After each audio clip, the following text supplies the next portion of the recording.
ಬಾಗೇಪಲ್ಲಿ ತಾಲೂಕಿನ ಪುಟ್ಟಪರ್ತಿ ಗ್ರಾಮದವರು.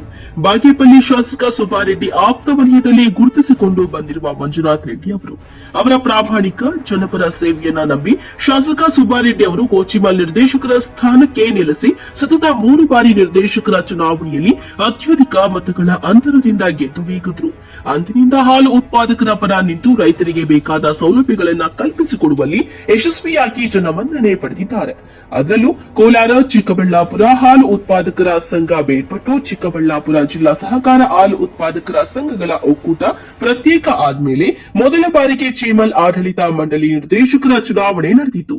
ಬಾಗೇಪಲ್ಲಿ ಕ್ಷೇತ್ರದ ಕಾಂಗ್ರೆಸ್ ಪಕ್ಷದಿಂದ 4ನೇ ಬಾರಿಗೆ ಚುನಾವಣೆಗೆ ನಿಂತಿದ್ದ ವಿ ಮಂಜುನಾಥ್ ರೆಡ್ಡಿ ಅವರಿಗೆ ಮತದಾರರು ಅತ್ಯಧಿಕ ಮತಗಳನ್ನ ನೀಡುವ ಮೂಲಕ 4ನೇ ಬಾರಿ ಭರ್ಜರಿ ಜಯ ಗಳಿಸಿದ್ರು.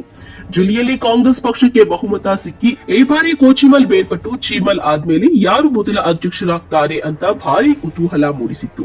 ಡೆಲಿಗೇಟ್ಸ್ ಜೊತೆಗೆ ಸಚಿವ ಸುಧಾಕರ್ ಸಭೆ ನಡೆಸಿ ಒಂದು ನಿರ್ಣಯ ತೆಗೆದುಕೊಂಡು 4 ಬಾರಿ ನಿರ್ದೇಶಕ ಚುನಾವಣೆಯಲ್ಲಿ ಗೆದ್ದು ಬಾಗೇಪಲ್ಲಿ ಸುಬ್ಬಾರೆಡ್ಡಿ ಅವರ ಪರಮ ಆಪ್ತನಾಗಿದ್ದ ವಿ ಮಂಜುನಾಥ್ ರೆಡ್ಡಿ ಅವರಿಗೆ ಸಹಕಾರ ನೀಡುವಂತೆ ಸಚಿವ ಸುಧಾಕರ್ ತಿಳಿಸಿದ್ರು. ಅದರಂತೆ ಚಿಕ್ಕಬಳ್ಳಾಪುರದ ನಂದಿ ಕ್ರಾಸ್ ಬಳಿ ಇರುವ ಚೀಮಲ್ನಲ್ಲಿ ಚುನಾವಣಾಧಿಕಾರಿಗಳು ಅಧ್ಯಕ್ಷ ಸ್ಥಾನಕ್ಕೆ ನಾಮಪತ್ರ ಸಲ್ಲಿಸಿದ್ರು. ಇದರ ವಿರುದ್ಧ ಎನ್ಡಿಎ ನಿರ್ದೇಶಕ ಕೆವಿ ನಾಗರಾಜ್ ಕೂಡ ಅಧ್ಯಕ್ಷ ಸ್ಥಾನಕ್ಕೆ ನಾಮಪತ್ರ ಸಲ್ಲಿಸಿದ್ರು. ಇದಾದ ಬಳಿಕ ಕೆವಿ ನಾಗರಾಜ್ ಬಹುಮತ ಇಲ್ಲದೆ ನಾಮಪತ್ರ ಹಿಂಪಡೆದಿದ್ದು ಚೀಮಲ್ನ ಮೊಟ್ಟಮೊದಲ ಅಧ್ಯಕ್ಷರಾಗಿ ಬಾಗೇಪಲ್ಲಿಯ ವಿ ಮಂಜುನಾಥ್ ರೆಡ್ಡಿ ಅವಿರೋಧವಾಗಿ ಆಯ್ಕೆಯಾಗಿದ್ದಾರೆ.